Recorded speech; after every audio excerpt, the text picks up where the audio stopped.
الجلالة والنعت لخاتم الرسالة. أما بعد، أعوذ بالله من الشيطان الرجيم. بسم الله الرحمن الرحيم. حتى إذا جاء أمرنا وفارت النور إلى آخر. سورۃ ہود کا درس چل رہا ہے اور ذکر چل رہا ہے جناب نوح علیہ السلام کا. کل بات پہنچی تھی کہ نوح علیہ السلام کی قوم نے بدتمیزی کی. نوح علیہ السلام کو ستانے کے لیے، آپ کو تکلیف اور اذیت دینے کے لیے آپ کی بنائی ہوئی کشتی میں پیشاب پخانہ کرتے رہے. پھر اللہ نے انہی سے وہ صاف بھی کروایا اور ذلت کے ساتھ کہ اچھی طرح ان کو ذلیل فرمایا کہ وہ دھو دھو کر پی رہے تھے، مانج مانج کر پی رہے تھے. اور جب یہ ہو گیا تو جناب نوح علیہ السلام انتظار میں تھے کہ کب حکم ہوتا ہے کشتی کو چلانے کا. تو اللہ نے جناب نوح علیہ السلام سے فرمایا جب آپ کے تندور سے پانی ابلنا شروع ہو جائے تو اس وقت آپ اعلان کر دینا کہ لوگ آپ کی کشتی میں جو مسلمان ہیں سوار ہو جائیں. جب جناب موسیٰ علیہ السلام نے جناب نوح علیہ السلام نے دیکھا کشتی آپ کے گھر میں تندور سے پانی نکل آیا ہے تو اس کا منظر بیان فرمایا. حتی اذا جاء امرنا وفارت النور، یہاں تک کہ ہمارے حکم سے تندور ابلنے لگا، یعنی پانی ابلنے لگا. اور یہ نشانی تھی کہ کام شروع ہو گیا ہے. ساری سطح زمین سے پانی اوپر آنے لگ گیا، آسمان سے بارش برسنا شروع ہو گئی. قُلْنَا احْمِلْ فِيهَا، ہم نے کہا کہ اس میں بٹھائیے مِن كُلِّ زَوْجَيْنِ اثْنَيْنِ، حلال جانوروں کا جوڑا جوڑا، ایک نر ایک مادہ، اور اپنی ضرورت کی سواریوں کو بھی، یعنی گدھا گھوڑا خچر، کیونکہ یہ سواریاں تھی اس وقت، تو ان میں سے بھی جوڑا جوڑا بٹھا لیجیے. وَأَهْلَكَ إِلَّا مَن سَبَقَ عَلَيْهِ الْقَوْلُ، اور اپنے گھر والوں کو بھی سوار کر لیجئے مگر یہ کہ جن کے بارے میں فیصلہ گزر چکا ہے، کیونکہ آپ کا ایک بیٹا کنعان ایمان نہیں لایا تھا. وَمَنْ آمَنَ، اور جو لوگ ایمان لا چکے ہیں ان سب کو بٹھائیے. اور وہ کتنے تھے؟ وَمَا آمَنَ مَعَهُ إِلَّا قَلِيلٌ، جناب نوح علیہ السلام پر ایمان لانے والے لوگ بہت تھوڑے تھے. مفسرین نے لکھا ہے 80 تھے.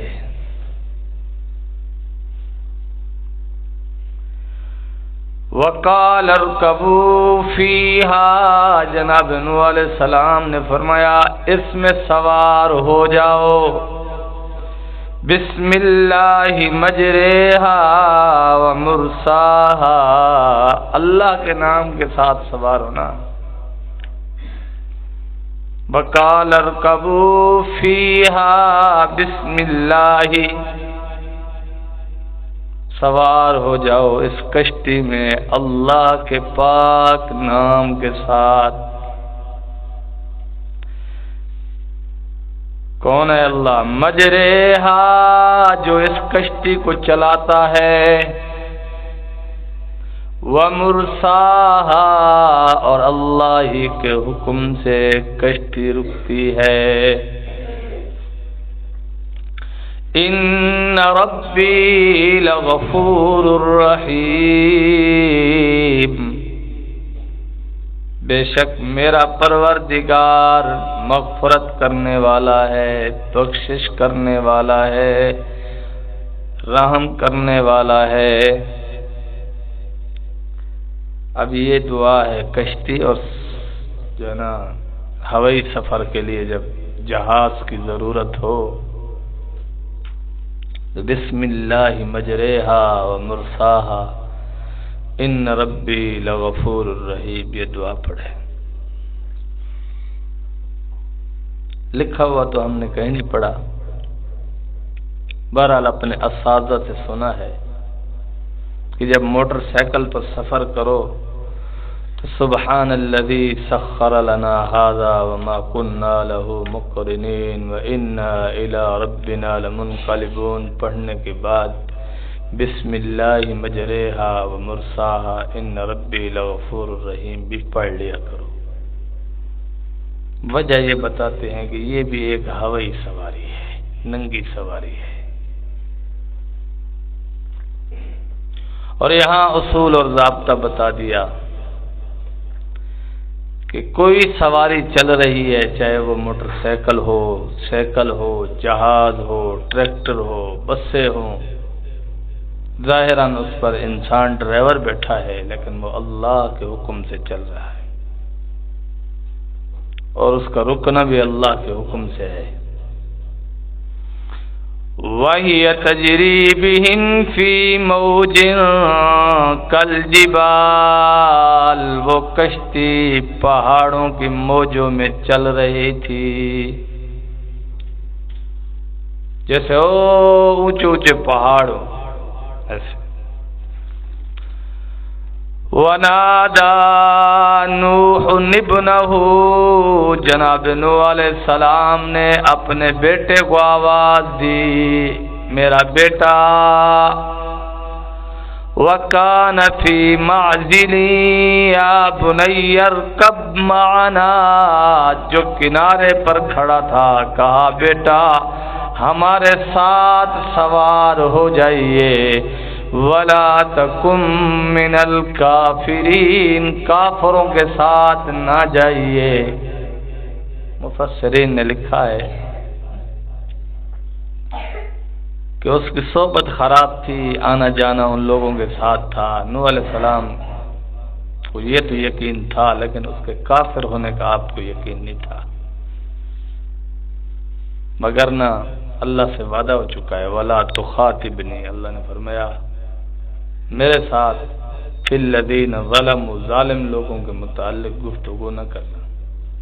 تو ایک نبی اللہ سے کیا ہوا وعدہ نہیں توڑ سکتا۔ تو یہاں جو اپنے بیٹے کو بلایا کہ بیٹا آپ میرے ساتھ آ جاؤ، کیونکہ آپ یہ سمجھتے تھے کہ یہ فاسق فاجر ہے لیکن آپ اس کو کافر نہیں سمجھتے تھے۔ قال سآوی الی جبل یعصمنی من الماء، آپ کے بیٹے کنان نے کہا میں اس پانی سے بچ جاؤں گا، سامنے والے پہاڑ پر پناہ لینے جا رہا ہوں، جب میں پہاڑ کی چوٹی پر چڑھ جاؤں گا تو اس طوفان سے بچ جاؤں گا۔ جناب نوح علیہ السلام نے فرمایا قال لا عاصم اليوم من امر اللہ الا من رحم، جناب نوح علیہ السلام نے اپنے بیٹے سے کہا آج کے دن کوئی بھی بچنے والا نہیں مگر وہ بچ جائے گا جس پر اللہ اپنا رحم فرمائیں گے، اور جن پر رحم کا وعدہ ہے وہ تو میرے ساتھ ہے۔ وحال بینہما الموج فکان من المغرقین، باپ بیٹا گفتگو میں مشغول تھے۔ وحال بینہما الموج، اس حال میں کہ موج ہے، پانی کے سے ایک موج اٹھی، دونوں کے درمیان میں حائل ہو گئی، دونوں کو جدا کر دیا۔ فکان من المغرقین، اور وہ غرق ہونے والوں میں چلا گیا۔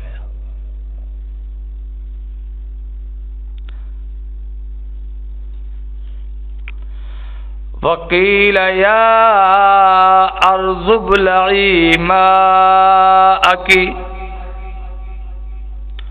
اور اللہ نے حکم دیا 6 ماہ یہ کشتی پانی پر چلتی رہی، 6 ماہ،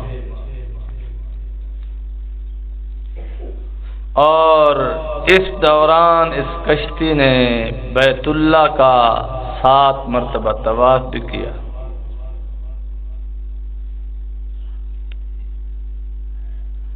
اور جب زمین پر طوفان آیا، بہت بڑا سیلاب آیا، تو اللہ نے کعبۃ اللہ کو اپنی رحمت، اپنے کرم، فضل اور قدرت سے اوپر اٹھا لیا، اس پانی کی سطح سے اونچا کر دیا۔ وقیل یا ارض ابلعی ماءک، اللہ نے حکم دیا اے زمین خشک ہو جا، ویا سماء اقلعی، اے پانی آسمان سے برسنے والا رک جا، وغیض الماء، اور پانی کو حکم دیا تو بھی خشک ہو جا، وقضی الامر، جو کام ہونا تھا وہ ہو گیا، واستوت علی الجودی، کشتی کو حکم ہوا، جود پہاڑی ہے، مفسرین نے لکھا ہے یہ عراق میں واقع ہے، یہاں آ کر کشتی رک گئی۔ وقیل بعدا للقوم الظالمین، اور کہا گیا ظالم قوم کے لیے بربادی ہے۔ وَنَادَى نُوحٌ رَبَّهُ، جناب نوح علیہ السلام نے عرض کیا اے میرے پروردگار، فقال رب ان ابنی من اہلی، پس فرمایا اے میرے رب، میرا بیٹا میرے گھر والوں میں سے ہے، میری اولاد میں سے ہے، میرے اہل و عیال میں سے ہے، وَإِنَّ وَعْدَ الْحَقِّ وَأَنْتَ أَحْكَمُ الْحَاكِمِينَ، بے شک آپ کا وعدہ حق ہے، سچ ہے، اور آپ حاکموں کے بھی حاکم ہیں۔ یہ عرض کرنے کا مقصد کیا تھا کہ آپ نے وعدہ کیا ہے کہ میں آپ کو، آپ کے گھر والوں کو بچا لوں گا، تو میرے بیٹے کو بچا لیجئے۔ اللہ نے ارشاد فرمایا قال یا نوح، اے نوح انہ لیس من اہلک، آپ کا بیٹا آپ کے اہل و عیال میں نہیں ہے۔ یہاں ایک ضابطہ بتا دیا قیامت تک آنے والے انسانوں کے لیے کہ کافر کبھی مسلمان کا وارث نہیں بن سکتا۔ باپ مسلمان ہے، بیٹا کافر ہے، تو کافر کبھی اپنے باپ کا وارث نہیں بن سکتا۔ اور یہ ضابطہ بتا دیا کہ اپنے نسب پر انسان کو اللہ کی دشمنی کرتے ہوئے اس نسب پر فخر نہیں کرنا چاہیے، وہ نسب کام نہیں آئے گا۔ انسان اللہ کا فرما بردار ہے، اللہ کا عاشق ہے، دین پر عمل کرنے والا ہے، توحید کا قائل ہے، قرآن کا قائل ہے، جناب رسالت مآب صلی اللہ علیہ وسلم کی تعلیمات پر عمل پیرا ہے، اسے نسبت فائدہ دے گی، اسے نسب فائدہ دے گا، کیونکہ یہ ہدایت پر چلنے والا ہے۔ تو اس کے آباء و اجداد میں جو نیک لوگ گزرے ہیں ان کی نیکی کا اسے بھی صلہ ملے گا، اس کے آباء و اجداد کے نیک ہونے کی جو برکات ہیں اسے بھی حاصل ہوں گے، جو اعزازات ہیں اسے بھی حاصل ہو جائے گی۔ اگر یہ ہدایت کے راستے سے ہٹ کر زندگی گزار رہا ہے اور اس کے آباء و اجداد ہدایت پر تھے تو جو ان کے اعزازات اور ان کے انعامات اور برکات ہیں وہ اس کو نہیں ملیں گی۔ اگر اس کو ملنی ہوتی تو پھر سب سے پہلے کنعان کو ملتی، وہ ایک نبی کا بیٹا ہے، اور نبی بھی ایسا عالی شان جس کو آدم ثانی کہا گیا۔ جناب نوح علیہ السلام آدم ثانی ہے، یعنی دوسرے آدم ہیں، جیسے پچھلی نسل حضرت آدم سے چلی ہے نوح علیہ السلام کے بعد، باقی نسل آپ سے چلی ہے۔ جو باقی قوموں کے افراد آپ کے ساتھ تھے ان کو بھی اللہ نے آپ کے کھاتے میں شمار فرما لیا۔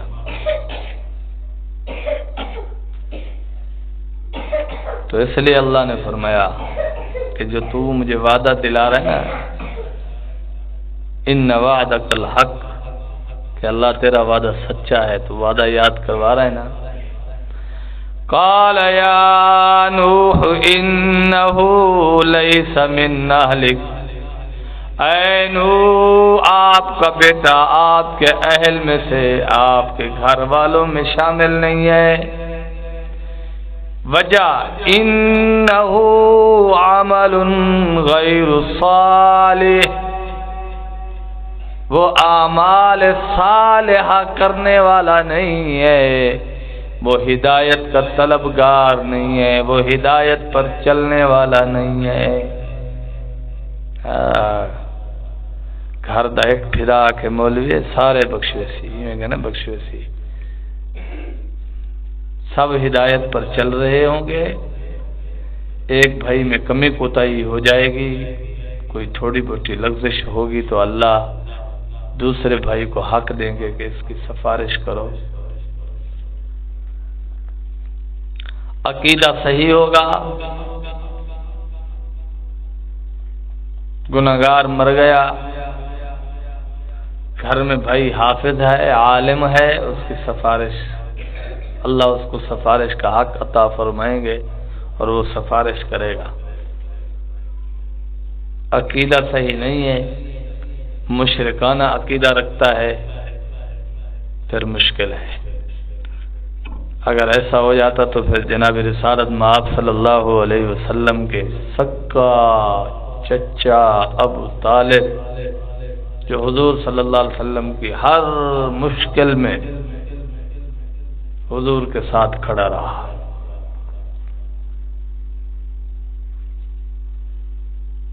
ہر مشکل گھڑی میں حضور صلی اللہ علیہ وسلم کے ساتھ کھڑا رہا، یہاں تک کہ شیب ابی طالب میں جب قید کیا گیا حضور صلی اللہ علیہ وسلم کو اور آپ کے اصحاب کو، تو وہاں ابو طالب بھی تھے، لیکن ایمان نہیں لائے، اللہ کی وحدانیت کا اقرار اور تصدیق نہیں کی، کام نہیں بنا۔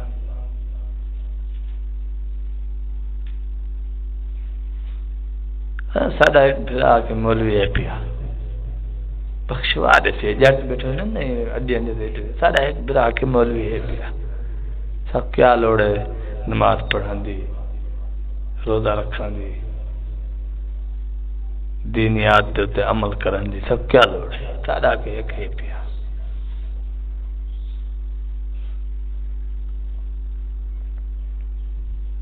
تو ابو طالب کا بھتیجا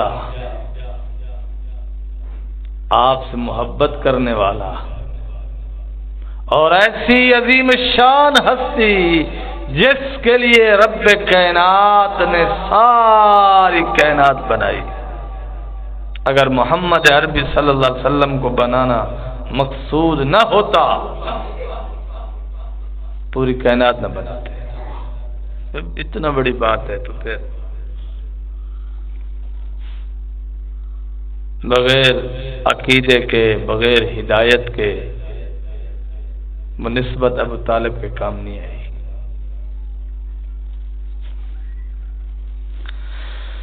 اللہ اکبر۔ فرمایا فلا تسألنی ما لیس لک به علم، آپ سوال نہ کیجئے اس چیز کے بارے میں جس کی حقیقت کا آپ کو علم نہیں ہے۔ یعنی آپ اپنے بیٹے کو گناہگار تو سمجھتے ہیں لیکن آپ کو اس کے کفر کا پتہ نہیں ہے۔ اس حقیقت کا جب آپ کو پتہ نہیں ہے تو آپ اس سے سوال بھی نہ کرو۔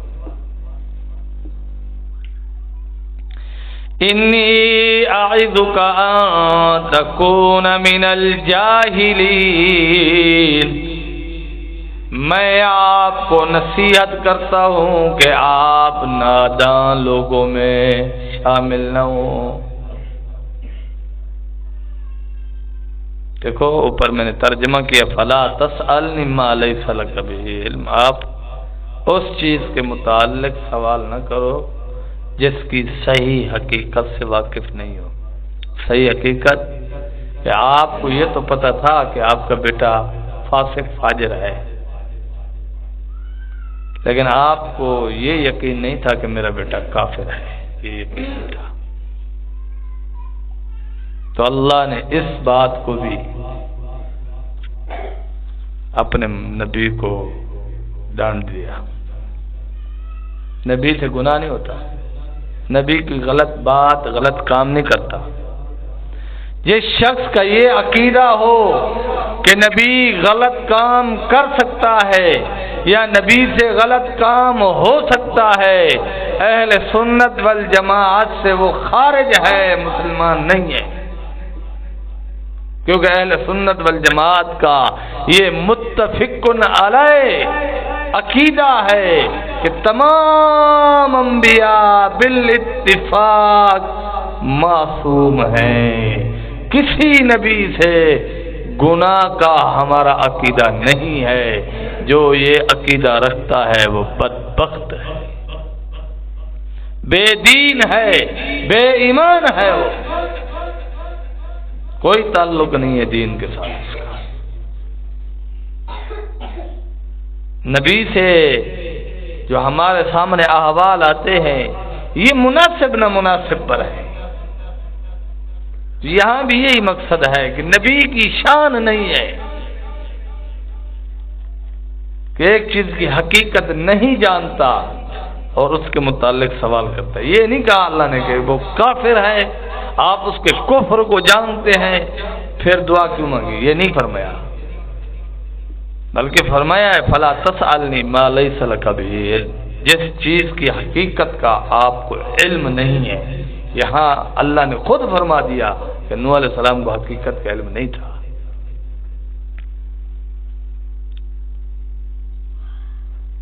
آپ صرف اتنا جانتے تھے کہ میرا بیٹا منافقوں کے ساتھ بیٹھتا ہے، اٹھتا ہے، آتا ہے، جاتا ہے، صحبت اس کی خراب ہے، فاسق ہے، فاجر ہے، لیکن آپ کو یہ یقین ہی نہیں تھا کہ میرا بیٹا کافر ہے۔ آپ کو پتہ بھی اب چلا تھا جب اللہ نے فرمایا کہ آپ کو حقیقت کا علم نہیں ہے، اور جب اللہ نے فرمایا آپ کو حقیقت کا علم نہیں ہے تو پھر نبی کی شان دیکھیے، الفاظ دیکھیے، کلام دیکھیے۔ قال رب انی اعوذ بک ان اسألک ما لیس لی به علم۔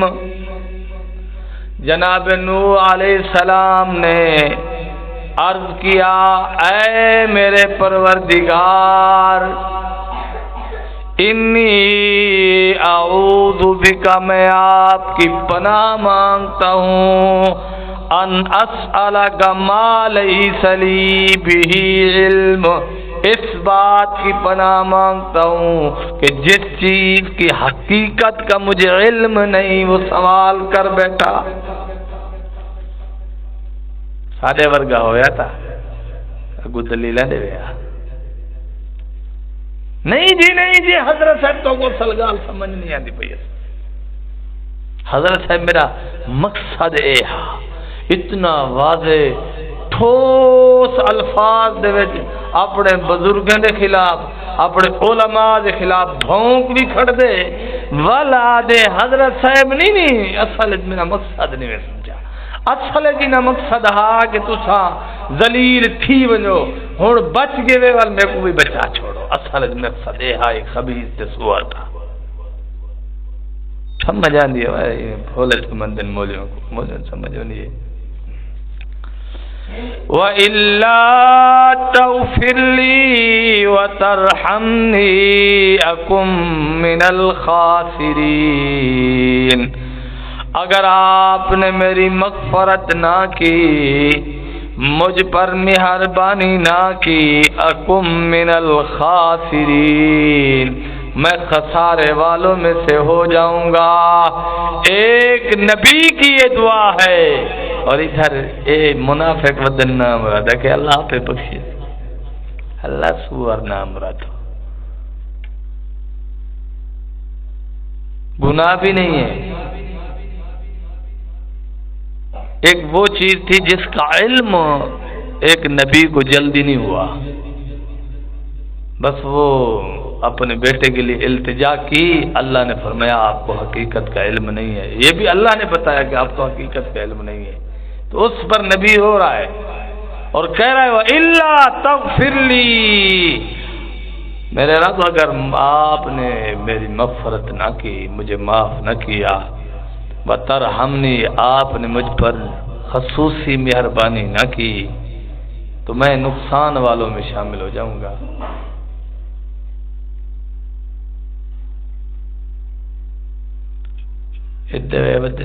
اللہ پہ پتہ نہیں کیا سوچتے ہیں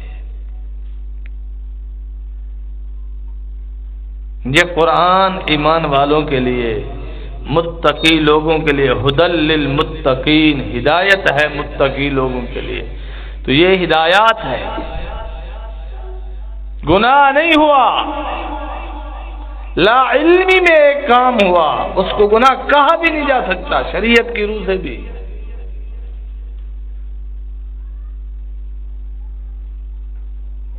نبی اس پر کہہ رہا ہے الا تغفر لی، اگر آپ نے مجھے معاف نہ کیا، وترحمنی، خصوصی رحمت نہ کی، میں نقصان والوں میں ہو جاؤں گا۔ ادھر گناہ کر کے، زنا کر کے، بدکاری کر کے، بدماشیاں کر کے، حقوق العباد پہ ڈاکہ ڈال کے یہ بدماش کہتا ہے اللہ پہ بخشے، لا حول ولا پتہ نہیں یہ کہاں سے پڑھتے ہیں، لکھتے ہیں، سمجھتے ہیں، کون پتہ نہیں ان کو ایسے سبق پڑھاتا ہے، سمجھ سے باہر ہے کم۔ قیل یا نوح بسلام منا وبرکات علیک، حکم دیا گیا اے نوح کشتی سے اتر آئیے، ہماری طرف سے سلامتی اور برکت ہے آپ پر، اے نوح کشتی سے اتر آئیے، ہماری طرف سے آپ پر برکتیں ہیں، سلامتی ہے، یعنی اب کوئی خطرہ نہیں رہا۔ 6 ماہ اتنے بڑے سیلاب پر کشتی سفر کرتے کرتے جودی پہاڑ پر پہنچی، اور جس دن اللہ نے یہ حکم فرمایا احبط بالسلام منا وبرکات علیک، اتر جائیے، آج کشتی سے اترنے کا وقت آ گیا ہے۔ یہ عاشورہ کا دن یعنی 10 محرم الحرام کا دن تھا، اور نوح علیہ السلام نے اس دن جب کشتی سے اترے، اللہ نے آپ پر سلامتی اور برکت کا اعلان فرمایا، تو فرمایا وَعَلَىٰ أُمَمٍ مِّمَّن مَّعَكَ،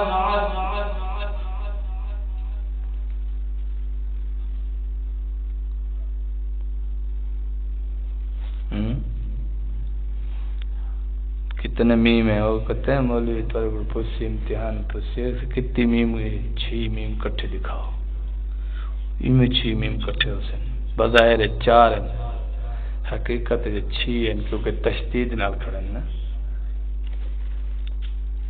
شاد نال دو بڑھ گئے نا، 6 میم کٹھے دکھاؤ سے قرآن اندھے نہ تھی بھائی، یوں کھڑے۔ وَعَلَىٰ أُمَمٍ مِّمَّن مَّعَكَ، اور وہ قومیں جو آپ کے ساتھ یہاں کشتی پر موجود تھی اب اتر رہی ہے، ان پر بھی ہماری طرف سے سلامتی اور برکتیں ہیں۔ تو نوح علیہ السلام نے اس دن روزہ رکھا، 10 محرم الحرام کو روزہ رکھا، اور اپنے ساتھ جو موجود لوگ تھے ان کو بھی حکم فرمایا کہ روزہ رکھو۔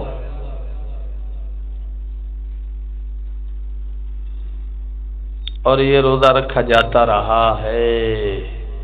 جب ماہ رمضان کے روزے فرض ہوئے تو پھر 10 محرم کے روزے کی فرضیت ختم ہو گئی، اب یہ سنت ہے، اور سنت بھی ایسی ہے کہ حضور نے فرمایا، جب حضور نے روزہ رکھا تو صحابہ نے عرض کیا یا رسول اللہ یہودی بھی روزہ رکھتے ہیں؟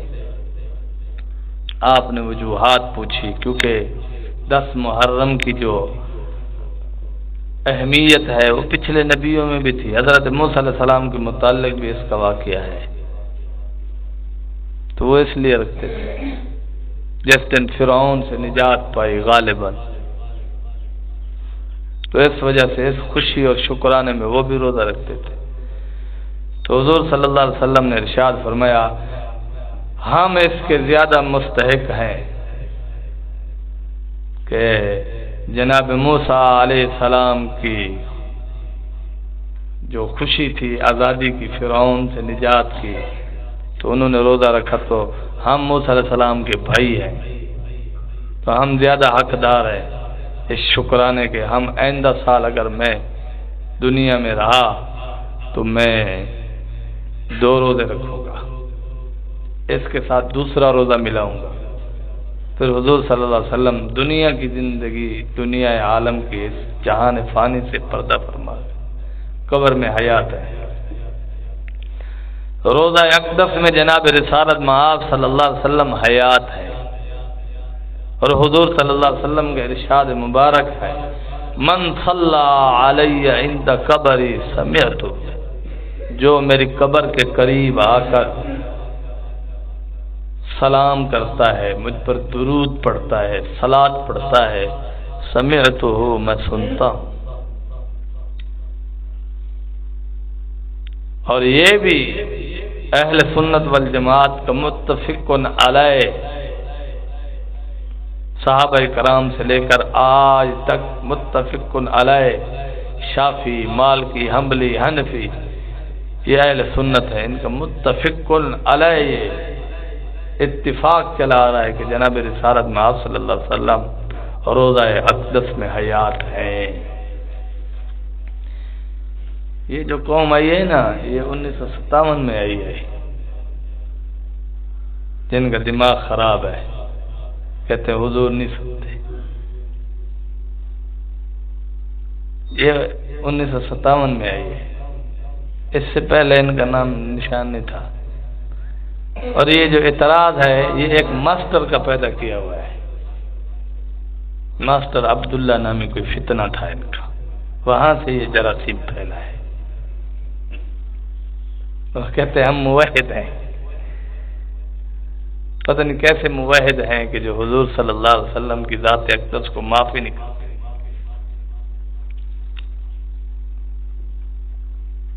اللہ تعالیٰ اس فتنے سے ہماری بھی، ہماری اولادوں کی، قیامت تک آنے والی نسلوں کی حفاظت فرمائے۔ سرکار دو جہاں صلی اللہ علیہ وسلم اپنے روضہ اطہر میں، روضہ پاک میں حیات ہیں، اور آج بھی وہاں آیت لکھی ہوئی ہے، یا ایھا الذین آمنوا لا ترفعوا اصواتکم فوق صوت النبی۔ آج بھی وہی آداب ہے روضہ رسول میں جانے کے جو صحابہ اکرام کے دور میں تھے۔ مدینے میں جا کر مسجد نبوی کے جس کسی کونے میں بیٹھے ہو، اونچی آواز سے بولنا بے ادبی ہے۔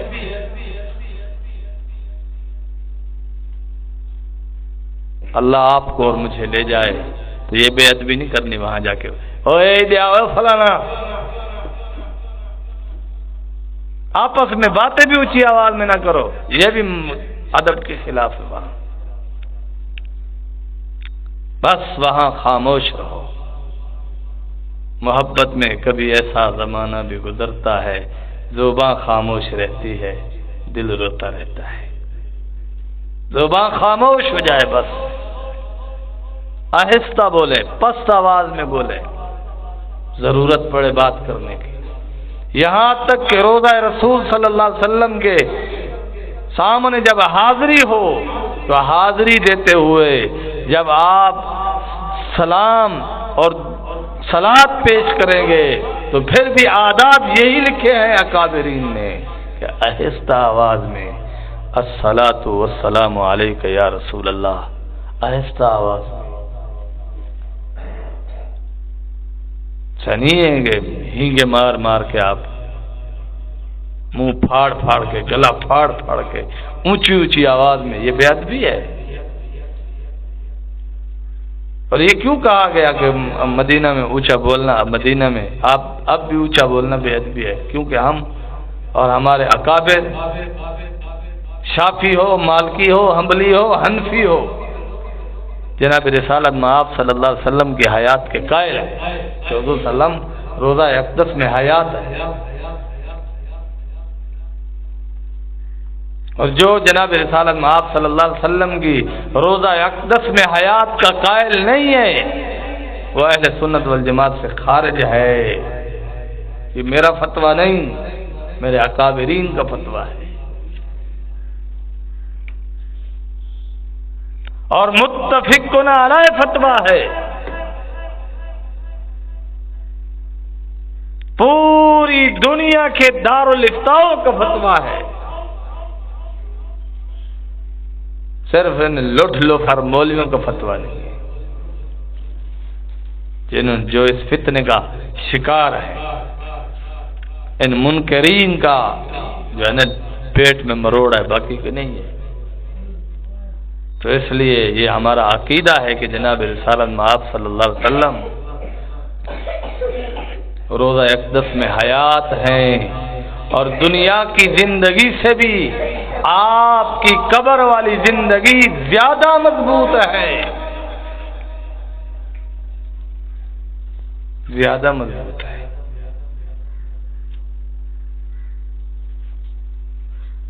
اور جو اس کا قائل نہیں ہے وہ حضور کا گستاخ بھی ہے، بے ادب بھی ہے، توہین کرنے والا بھی ہے، اہل سنت والجماعت سے خارج بھی ہے۔ سارے لوگ جو انہوں نے قربانیاں رکھا نال نہیں جو قربانیاں رکھا تو سر کوئی گل نہیں بولے چھتو سیاح دفعہ تھی نا مرادا۔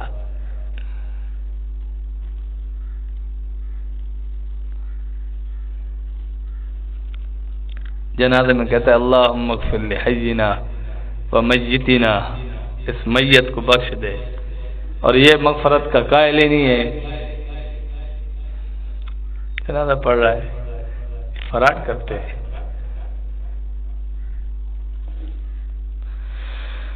اللہ اکبر۔ بہرحال فرمایا وَأُمَمٌ سَنُمَتِّعُهُمْ، اور آپ کے ساتھ جو قومیں ہیں ان کو مخصوص وقت تک، یعنی دنیا کی زندگی میں، سَنُمَتِّعُهُمْ، ہم کچھ نفع عطا کریں گے،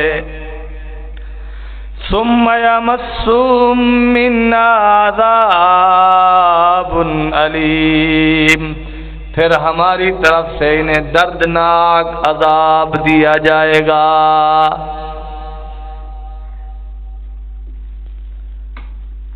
کیا مطلب؟ جو زمین پہ انسان مسلمان نہیں ہے، کافر ہیں، مشرک ہیں، منافق ہیں، ان کے لیے اللہ نے فرمایا دنیا میں ہم نفع دیں گے۔ جیسے آپ ٹکر کھا رہے ہو نا، ایک کدیں آنے لوگ کڑک دیکھتے ہائے نا کتا کرو چاہ ہائے ہوئے بندہ دا دین دا دشمن ہے، نام مراد کڑنگی ہے نہیں ٹیٹ تھی کھڑی ہے یار، پتہ نہیں کیا آئی ہو سمائے وہی یہ جرہ دنیا تے ٹکو روزی مل رہا ہے تو آدھا سادہ کوئی کمال کے نہیں۔ اللہ خود فرمانے پہن وَأُمَمٌ سَنُمَتِّعُهُمْ، سارے قوم دنیا جرانے، سارے کو اللہ دنیا دی زندگی نفع دے سے، اور یہ رحمت عام ہے، یہ اللہ کی رحمت ہے، لیکن رحمت عام ہے۔ اللہ مسلمان کو بھی روٹی کھلا رہا ہے، کافر کو بھی روٹی کھلا رہا ہے، مسلمان کو بھی لباس پہنا رہا ہے، کافر کو بھی لباس پہنا رہا ہے، مسلمان کو بھی صحت دے دی، کافر کو بھی صحت دے دی۔ یہ عام نعمت ہے۔ ایک خصوصی نعمت ہوگی جو مسلمان پر ہوگی بس، اور وہ قیامت کے دن ہوگی، وہ مرنے کے بعد ہوگی، وہ صرف مسلمان پر ہوگی کہ اللہ مسلمان کو مرنے کے بعد بھی نعمتیں عطا فرمائیں گے، انعامات عطا فرمائیں گے، اکرام عطا فرمائیں گے، جنت عطا فرمائیں گے۔ تِلْكَ مِنْ أَنْبَاءِ الْغَيْبِ نُوحِيهَا إِلَيْكَ،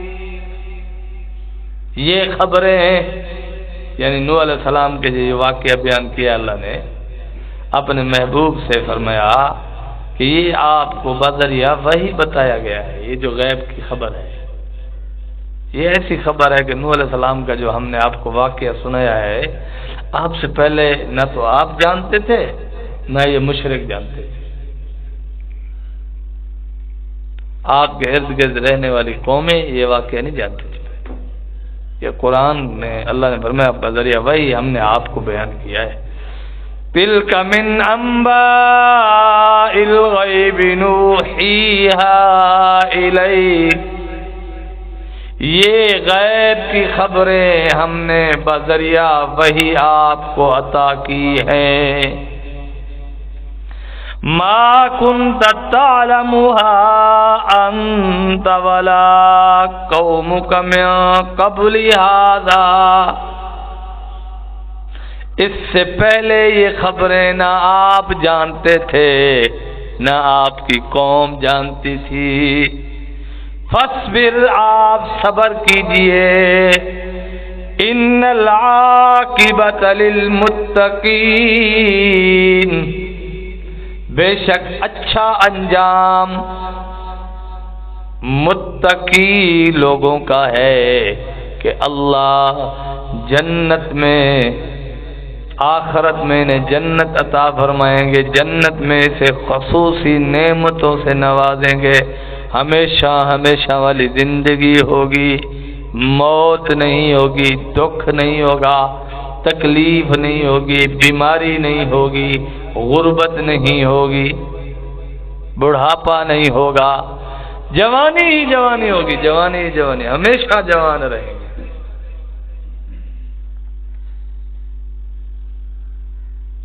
ہمیشہ توانا رہیں گے. میں ٹکو دیر کھا کے نہ ڈھڈ ڈر پہ ڈھڈ اپڑیج میں نے جنت پتہ نہیں کتنا خاصے تے ڈکار اسے تے ڈکار جو ہن بندہ ڈکار ہے نا بندہ پر منہ کر بو آندی نا مرادا جنت خوشبو اسی جانے ایک ڈکار میرے سے گئی میں دیکھے تے بھئی چاہو گوشت کھانا پہ بھی ہے کھانا پہ بھی ہے مزہ ہی مزہ. لیکن یقین آوے تا یقین ہے